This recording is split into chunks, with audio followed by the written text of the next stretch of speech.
नमस्कार मित्रांनो, आपल्या सगळ्यांचं मनापासून स्वागत आहे आपल्या माहिती योजनेची या यूट्यूब चॅनलवर। आजचा विषय खास करून संजय गांधी निराधार अनुदान योजनेच्या लाभार्थ्यांसाठी खूप महत्त्वाचा ठरणार आहे। महाराष्ट्र शासनाकडून एक नवीन आणि महत्त्वाची अपडेट समोर आली, त्यामुळे हा व्हिडिओ तुमच्यासाठी नक्कीच उपयोगी ठरेल। म्हणूनच एक छोटीशी विनंती, हा व्हिडिओ शेवटपर्यंत नक्की बघा, कारण मध्येच थांबलात तर महत्त्वाची माहिती सुटू शकते। आता पुढे जाऊया आणि आजच्या अपडेटबद्दल आपण सविस्तर माहिती घेऊ। आणि हो, जर तुम्ही पहिल्यांदाच आपल्या चॅनलवर आले असाल किंवा अजून सबस्क्राईब केलेलं नसेल तर लगेच सबस्क्राईब करून ठेवा, कारण इथे तुम्हाला अशाच प्रकारच्या सरकारी योजना, निर्णय आणि ताज्या अपडेट्सची अगदी सोप्या भाषेत अपडेट दिली जाते। त्यामुळे अपडेट राहण्यासाठी चॅनलशी सतत जोडलेलं राहणं तुमच्यासाठी नक्कीच फायदेशीर ठरेल। चला तर मग आता थेट आपण मुद्द्याकडे वळूया। संजय गांधी निराधार योजनेअंतर्गत अनेक लाभार्थ्यांच्या खात्यात एप्रिल महिन्याची रक्कम पोहोचली। यामध्ये विधवा महिला, वृद्धापकाळ योजनेचे लाभार्थी आणि इतर काही गटांचा समावेश दिसून येतो। पण इथे एक महत्त्वाची गोष्ट लक्षात घ्या, दिव्यांग लाभार्थ्यांच्या बाबतीत परिस्थिती थोडीशी वेगळी दिसते, कारण या गटातील अनेकांना अजून एप्रिल महिन्याचा हप्ता मिळालेला नाही। त्यामुळे स्वाभाविकच अनेक जण सतत विचारत आहेत, आपल्याला पैसे नेमके कधी मिळणार। तर आता याच प्रश्नाचं स्पष्ट उत्तर आपण समजून घेऊ। वित्त विभागाची मंजुरी नेमकी कधी मिळते, त्यानंतर निधी खात्यात जमा होण्यासाठी किती वेळ लागतो आणि प्रत्यक्षात तुमच्या खात्यात रक्कम कधीपर्यंत येऊ शकते, या सगळ्या गोष्टी आपण सविस्तरपणे पुढे समजून घेणार आहोत। आता इथून पुढची महत्त्वाची गोष्ट समजून घ्या। एप्रिल महिन्यापासून दिव्यांग लाभार्थ्यांसाठी एक मोठा बदल लागू करण्यात आला। विशेष म्हणजे आता त्यांच्या अनुदानाचा कारभार स्वतंत्र दिव्यांग सक्षमीकरण विभागाकडे सोपवण्यात आलेला आहे। या नवीन विभागाची जबाबदारी तुकाराम मुंडे यांच्या नेतृत्वाखाली पार पडते आणि याच विभागामार्फत पुढे हप्ते दिले जातात। म्हणजे साध्या भाषेत सांगायचं तर आधी ज्या पद्धतीने रक्कम वितरित होत होती, आता त्यामध्ये बदल करण्यात आलेला आहे आणि नवीन यंत्रणेतून ही प्रक्रिया सुरू सुद्धा झालेली आहे। पण इथेच एक वेगळी परिस्थिती सुद्धा दिसून येते। गेल्या काही महिन्यांकडे पाहिलं तर विशेषतः ऑक्टोबरपासून दिव्यांग लाभार्थ्यांच्या अनुदानात वाढ करण्यात आलेली आहे। तेव्हापासूनच या संपूर्ण प्रक्रियेत थोडासा गोंधळ निर्माण झाल्यासारखं चित्र दिसतं। अनेकांना वेळेवर पैसे न मिळणं, अपडेट्स स्पष्ट न मिळणं अशा गोष्टी समोर येत आहेत। म्हणूनच नेमकं पुढे काय होणार आणि हा प्रश्न कधी सुटणार हे समजून घेणं सुद्धा तुमच्यासाठी गरजेचं ठरतं। आता सगळ्यांच्या मनातला मुख्य प्रश्न, हा गोंधळ नेमका का निर्माण झाला? तर साध्या भाषेत सांगायचं झालं तर यामागचं एक मोठं कारण म्हणजे मिळणाऱ्या रकमेतील फरक। या योजनेत दिव्यांग लाभार्थ्यांना सुमारे 2,500 रुपयांचा हप्ता दिला जातो, तर इतर लाभार्थ्यांना साधारणतः 1,500 रुपये मिळतात। आधी काय होतं तर या दोन्ही गटांना एकाच दिवशी पैसे जमा केले जायचे, त्यामुळे प्रक्रिया एकसारखी आणि स्पष्ट वाटायची। पण इथेच एक मुद्दा लक्षात घ्या, दिव्यांगांना जास्त रक्कम मिळणं निश्चितच सकारात्मक गोष्ट आहे। मात्र अनेकांच्या मनात असा प्रश्न निर्माण होतो की ही वाढ सर्व लाभार्थ्यांना लागू व्हायला हवी होती का? आणखी एक महत्त्वाची बाब म्हणजे सध्या शासन निर्णय वेळेवर जाहीर होताना दिसत नाही।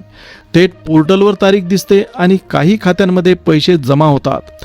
परिणामी काही लाभार्थ्यांना रक्कम मिळते, तर काही जण मात्र प्रतीक्षेतच राहतात आणि ज्यांना एका महिन्यात पैसे मिळाले नाहीत त्यांना पुढच्या महिन्यात ते समायोजित होतातच, असं सुद्धा आपल्याला नेहमी दिसत नाही। त्यामुळेच संभ्रम आणखी वाढतो।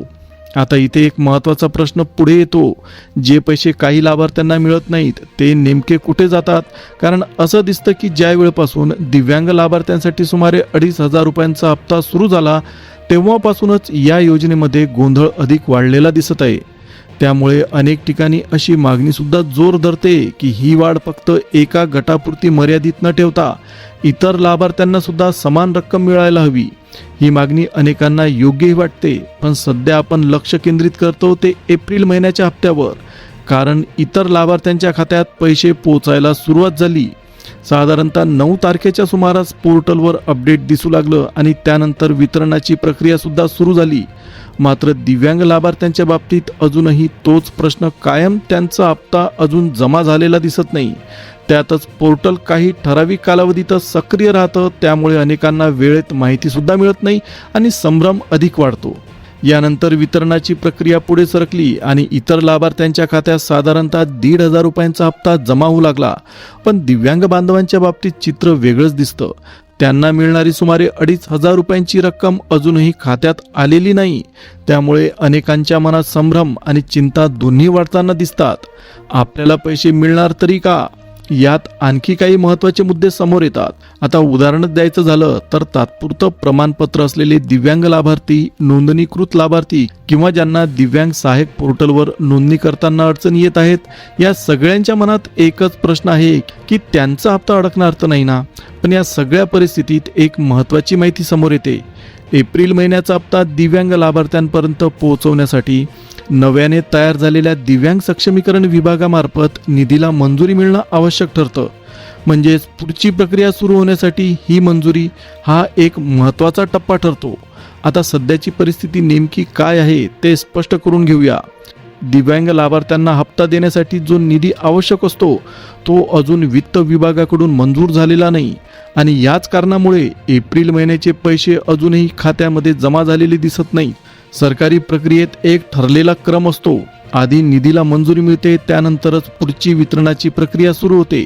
म्हणजेच मंजुरीशिवाय थेट पैसे खात्यात येणं शक्य नसतं.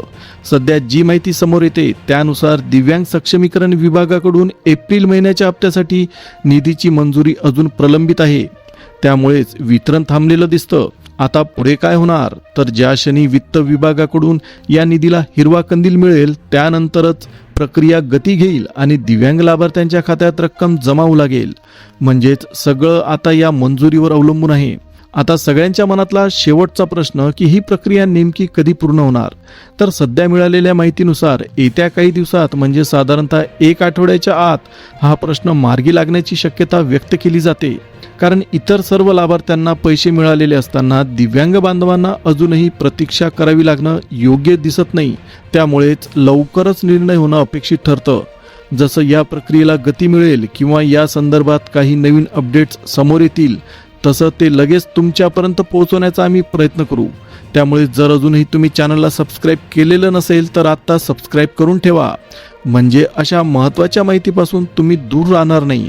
आजच्या व्हिडिओसाठी इतकंच. आता पुन्हा भेटूया एका नवीन अपडेटसह, नवीन माहितीसह. तोपर्यंत जय हिंद, जय महाराष्ट्र. धन्यवाद.